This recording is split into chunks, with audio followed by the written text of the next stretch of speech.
Assalamualaikum warahmatullahi wabarakatuh. Makam Rasulullah menjadi situs penting bagi umat Islam. Tak heran jika makam di Masjid Nabawi itu menjadi salah satu tempat yang paling ingin didatangi umat Muslim. Semua orang bisa mengunjungi makam Nabi, namun hanya orang tertentu yang bisa masuk ke dalam makam. Mereka ialah petugas pengganti penutup makam. Pada tahun 1971, ada 13 orang yang mendapat tugas untuk mengganti penutup ruang makam Nabi. Salah satu dari 13 orang ini ialah Syekh Ahmad Syahirti. Syekh Ahmad berhasil diwawancarai. Wawancara tersebut berlangsung saat Syekh Ahmad sudah sepuh dengan umur 100 tahun. Syekh Ahmad Syahirti adalah kepala divisi bordir di pabrik kain penutup Ka'bah dan makam Rasulullah di Mekah. Ia bercerita selama 14 malam ia bekerja mengganti penutup ruang makam. Kata dia, makam Nabi tidak seperti penutup Ka'bah yang setiap tahun harus diganti. Penutup makam Nabi jarang diganti. Hal tersebut dikarenakan penutup makam itu terletak di dalam ruangan tertutup dan tak pernah tersentuh oleh siapapun.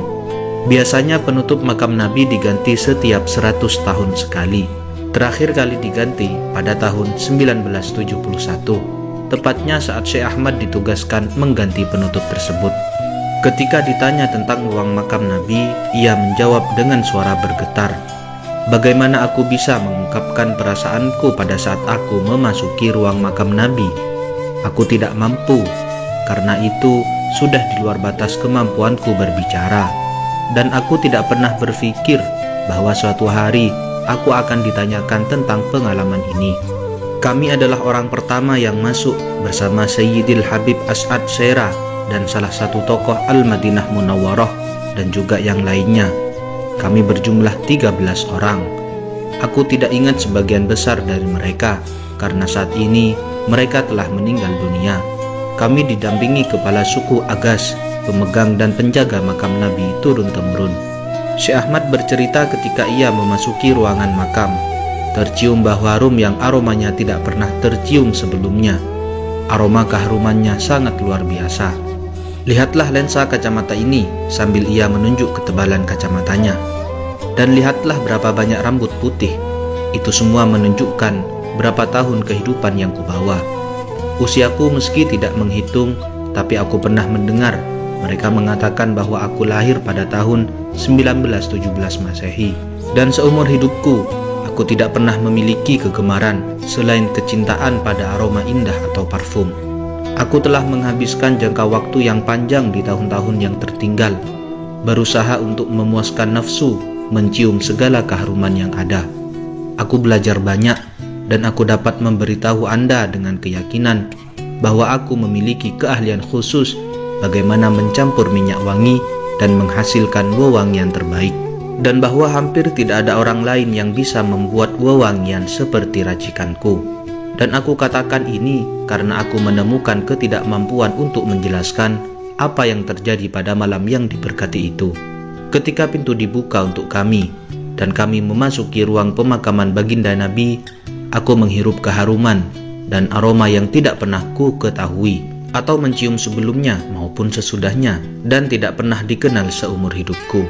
Aku tidak pernah tahu rahasia komposisinya. Itu adalah keharuman di atas keharuman, aroma di atas aroma, sesuatu yang lain daripada yang lain, bahkan akan membuat takjub seorang ahli sekalipun, atau pedagang parfum manapun juga tidak akan pernah mencium seperti itu sebelum atau sesudahnya, tuturnya.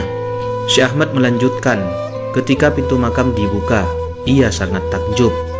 Ini adalah tempat teragung di muka bumi. Aku tidak tahu persis berapa luasnya, tetapi menurut taksiran kami, ruang makam itu sekitar 48 meter persegi, dengan ketinggian kurang lebih 11 meter. Di bawah kubah hijau ada kubah kecil, dan tertulis di situ makam Nabi, makam Abu Bakar As-Siddiq, dan makam Umar bin Khattab. Di samping 3 makam, terdapat makam lain yang kosong. Ternyata ruang tersebut merupakan ruang dari Sayyidah Fatimah Az-Zahra, yang merupakan rumah di mana dia dan keluarganya tinggal. Ruangan makam sangat mengagumkan, Saking kagumnya kami sampai tidak tahu bagaimana untuk membersihkan potongan-potongan khusus yang dibuat untuk menempelkan kain pada kubah. Jari-jari kami goyang bergetar dan nafas kami menderu.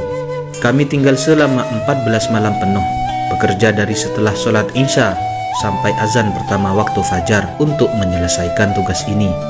Kami menggunakan bahasa sinyal dan kalau terpaksa berbicara akan kami lakukan dengan berbisik-bisik. Kami terus menghapus potongan-potongan lama, melepas simpul dari penutup lama, dan membersihkan semua debu dan bulu merpati yang terjebak di tempat yang suci ini. Itu terjadi pada tahun 1971, dan penutup lama yang kami ganti telah berusia 75 tahun, sesuai dengan tanggal yang tertulis di atasnya, katanya.